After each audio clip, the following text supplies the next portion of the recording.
have never seen the investors so shut down as they are now. The incredible amount of fear, the uncertainty, the doubt, and how people are completely shut down right now. And it's a real indication to me that we're getting pretty damn close to the bottom of this thing. There's a number of issues. The election of Trump and the threat of tariffs. We have a government. I mean, that's an absolute show. And in the meantime, as I'm talking to realtors in the industry right across the country, including Ontario, by the way, they're looking at it and going, there's all sorts of deals to be had, because there is certainly a lot of things that are happening under the surface in terms of people being afraid of losing their jobs, or actually household income being affected because somebody already has lost a job. So maybe we're the problem, Patrick. Maybe this very show is the problem. Very show, the doom and gloomer boomer. The real estate investors have left the building. You know, I've been part of the RAIN community for 25 years. As a matter of fact, it's this month, JG, that I became a member of the RAIN community and then started investing in real estate literally 25 years ago. And of course, then in 2014-ish, 13-ish, I've lost track. Maybe it was in 2011. Anyways, I became CEO and an owner of the business. And as I sit here today, I have to say that 25 years of working within the RAIN community and within the investor community right across the country, I have never seen the investors so shut down as they are now.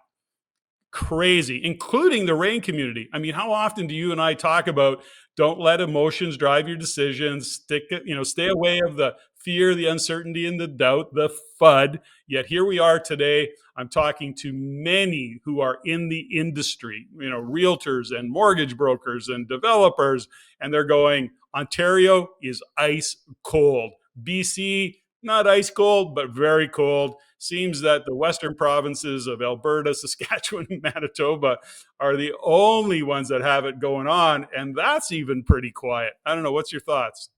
Well, I'll say this, Patrick. I haven't been doing it as long as you have. I've been investing since 2010. It's been 15 years now. So I haven't been through. I started investing just on the outside of the great financial crisis. I didn't really take advantage of any of the big deals that, in 2009, there was huge real estate deals. I started investing in 2011, 2012. I started learning about it in 2010, 2011. So I missed kind of the great deals, but I did see the kind of the wind in our backs from 2012 to 2015. I remember experiencing a little bit of a slowdown there. There's a couple of years. So I've gone through a couple kind of, let's call them mini cycles or cycles that weren't quite as deep. But I got to say, Patrick, as I observe the market, I am 100% on board with you. It is fascinating to see the last one as the market went way up, like in 2022, when it was right at the tip top there. You and I, it was very clear to us, when you take emotion out of it, when you look at the data, when you make data-driven decisions, and you're able to separate yourself from the market, it's actually not very difficult to see. And I remember quite clearly seeing the top of the market then. And it's amazing to see now the incredible amount of fear, as you mentioned, the uncertainty, the doubt, and how people are completely shut down right now. And it's a real indication to me that we're getting pretty damn close to the bottom of this thing because of that. I mean, it's just at the nth degree right now. And those are typically, that's an indicator, Patrick, that you're at the top of that cycle or at the bottom of that cycle when you have this much uncertainty or this much emotion in the market. When it's at the top of the market, you have an incredible amount of emphasis on the positive side of real estate. Everyone thinks they're geniuses. Everyone thinks they're rich. Everyone is spending money. They're cashing in lines of credits. It's crazy the stuff they're doing at the top of the market. And it's no different at the bottom. It's just the other side of the coin, if you will. And I think if you step back, Patrick, you could see it. You see it. I see it. And, you're a bit more of a doomer, gloomer, boomer than I am. But I'm sure we'll get to that too. But to me, it is incredible, Patrick. And I want to talk about it because this is exactly the time when organizations like RAIN and the people that study the market through a company like RAIN, this is the time people should be shining, but they're not. And my question is why? I think there's compounding effects here in the world that is making them have blinders on that they just can't seem to break through. And it's not that nobody's breaking through, because I know lots of people, and I work personally with lots of people who do see the market for what it is. But there are a ton of people that just can't seem to break through, Patrick. Well, I think you said it. There's a number of issues. Let's even start with, the election of Trump and the threat of tariffs. We can talk about, I want to talk about that. Then, of course, we've got a government do we have a government? I mean, that's an absolute shit show. And, what is Trudeau going to do or not going to do? What will Polyev do or not do? So everybody's kind of sitting in this hold mode. And in the meantime, as I'm talking to realtors in the industry right across the country, including Ontario, by the way, they're looking at it and going, there's all sorts of deals to be had because there is certainly a lot of things that are happening under the surface in terms of people being afraid of losing their jobs or actually household income being affected because somebody already has lost the job, which opens up the opportunity for investors to solve those problems in real estate and then take advantage of the market. This is a classic example of herd mentality driven by emotion and market sentiment. I don't want to make anybody wrong. Let's face it. Mortgages are tough to get. Cash flows has been challenging, is getting less challenging as we go through this. This is the time to be shopping in my world. I think you need to be shopping. If you're trying to build a portfolio for that future, you need to be doing it. And so when we look at what's happening in the market, getting financing is challenging. Coming up with a down payment given the price of real estate these days has been challenging. There's a lot of factors that play into it. Again, not the least of which is the political uncertainty, and that's on both sides of our border. What is that going to mean to everybody? And there's still a lot of people out there that are saying, the experts, the YouTube experts, they're going, it's going to crash, it's going to come down. And I just can't find an See, argument but for house I, prices dropping that much. I think, Patrick, that's actually I think that is probably, like, let's call it the iceberg. I think there's the tip of the iceberg and what's below the surface. I think what's below the surface and what is the crux of the issue for many people is quite frankly, and I'd love to debate it with you, is the overload of information. You can't go on social media, YouTube, TikTok, whatever platform you're assigned to, if you can't train yourself to shut that shit off.